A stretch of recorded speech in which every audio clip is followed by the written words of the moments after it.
каквото човек сам се направи, никой друг не може. Сега ще ви разкажа как се изтърва златната рибка. Вие какво бихте избрали?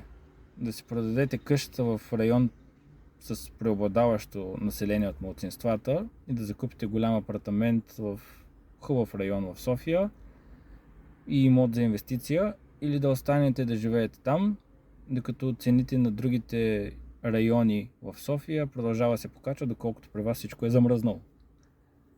Сега ще ви кажа как точно не трябва да се прави и защо не трябва да се прави. 23-та година, краят, започнах да продавам къща в район от типа на Христо Ботев, Филиповци, Малашевци. Кофти място. Започнахме да продаваме на една идея по-висока цена по молба на продавача, но мина половин година, намалихме от цената. Към средата на 24-та, по-към края вече, края на лятото, получихме оферта с 15 000 евро под цената. И собственикът категорично ми отказа, каза ми, цената е твърде ниска, не мога да я приема и така нататък, въпреки че цената беше много добра за мястото и локацията, където се намира имота. 25-та година началото, чудо, появиха се млада двойка, хареса имота, вече идваше следващия въпрос, как ще финансираме? Имаше наместена банка.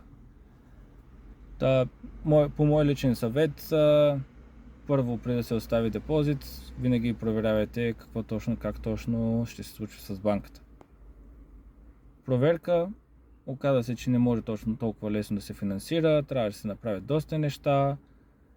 Докато се движиха нещата с банката, аз направих няколко срещи с продавача, беше наясно, беше окей, всичко беше по план.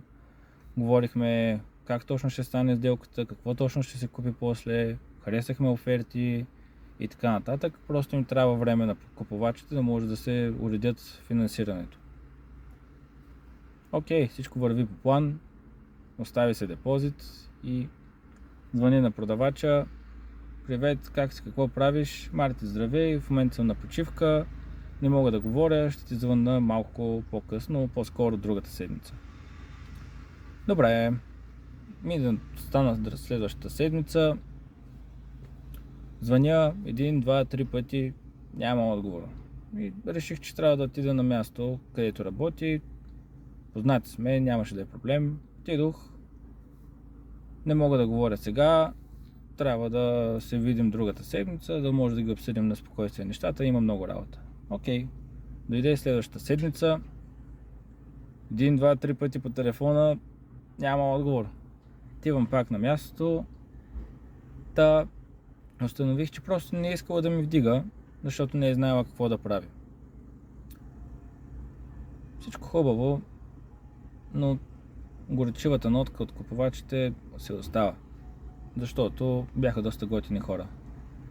Правя това видео не да се оплаквам, да кажа, че не е станала сделката, така нататък, а по-скоро да ви кажа, когато вземате решение за продажба на имот или покупка, обмислете го добре. Това е важно решение във вашия живот, не на всеки се случва постоянно и не всеки го прави ежемесечно дори. Вие какво бихте избрали? Да продадете имот на 40-50 години къща, която тепърва ще започват проблемите с нея и да се правят ремонтни дейности в район, който е меко казано кофти, или да останете да живеете там? Напишете в коментарите и може да кажете за какво друго да говорим следващия път.